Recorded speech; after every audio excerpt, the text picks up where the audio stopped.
అనారోగ్యమే అసలైన పేదరికమని ముఖ్యమంత్రి చంద్రబాబు అన్నారు. గుంటూరు జిల్లా నంబూరులో శంకర కంటి ఆసుపత్రి నూతన భవనాన్ని కంచి పీఠాధిపతి శ్రీ శ్రీ శ్రీ విజయేంద్ర సరస్వతితో కలిసి ఆయన ప్రారంభించారు. 5 దశాబ్దాలుగా ఎంతో మంది నిరుపేదలకు శంకర కంటి ఆసుపత్రి అత్యుత్తమ వైద్య సేవలు ఉచితంగా అందించడం అభినందనీయమని కొనియాడారు.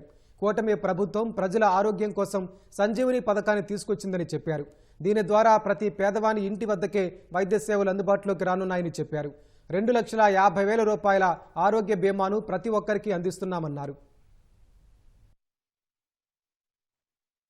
ఈ ప్రభుత్వం ఒక వినూత్నంగా ఆలోచించాం.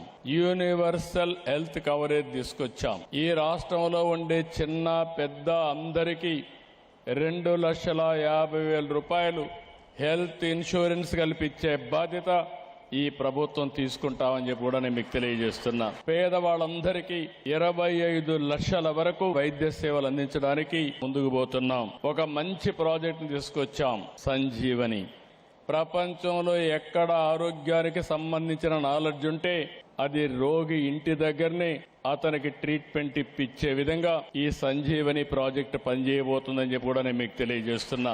ఈ రాష్ట్రంలో ఉండే 5 కోట్ల మంది ప్రజల యొక్క హెల్త్ రికార్డ్స్ అన్ని ఆన్లైన్లో పెట్టి ఎవరైతే ప్రాక్టీషనర్స్ ఉంటారో ANM వరకు ఆన్లైన్లో ఉంటారు. బిల్ గేట్స్ సహకారంలో వాడు ఫౌండేషన్ ద్వారా ప్రపంచంలో ఉండే నాలెడ్జ్ గాని టెక్నాలజీ వాళ్ళు తీసుకొస్తారు. ఇప్పటికే ఒక పైలట్ ప్రాజెక్ట్ జరుగుతా ఉంది. ఈ ప్రాజెక్ట్ గాని వస్తే రాబోయే రోజుల్లో ప్రపంచానికి ఆరోగ్య విషయంలో ఆంధ్రప్రదేశ్ ఒక మోడల్గా తయారవుతుంది. ఇంకో పక్క రియల్ టైం మానిటరింగ్ కూడా చేసి ఏ విధంగా తక్కువ కాస్ట్తో సమర్థవంతంగా హెల్త్ ఇవ్వగలుగుతామో హెల్త్ ఇచ్చే విధంగా ముందుకు పోతానని చెప్పి కూడా నేను మీకు తెలియజేస్తున్నా. ఈరోజు మనందరం గుర్తుపెట్టుకోవాల్సిన అవసరం ఉంది. డబ్బు, హోదా, ఆస్తులు, బంగళాలు, కార్లు ఎన్ని ఉన్నా ఆరోగ్యం లేకపోతే ఉపయోగం లేదు. అందుకే మనం గుర్తుపెట్టుకోవాల్సింది అనారోగ్యమే నిజమైన పేదరికం. ఒక కుటుంబం అనారోగ్యంతో ఉంటే ఆ కుటుంబం పేదరికం లేక ఆటోమేటిక్గా పోయే అవకాశం ఉంటుంది.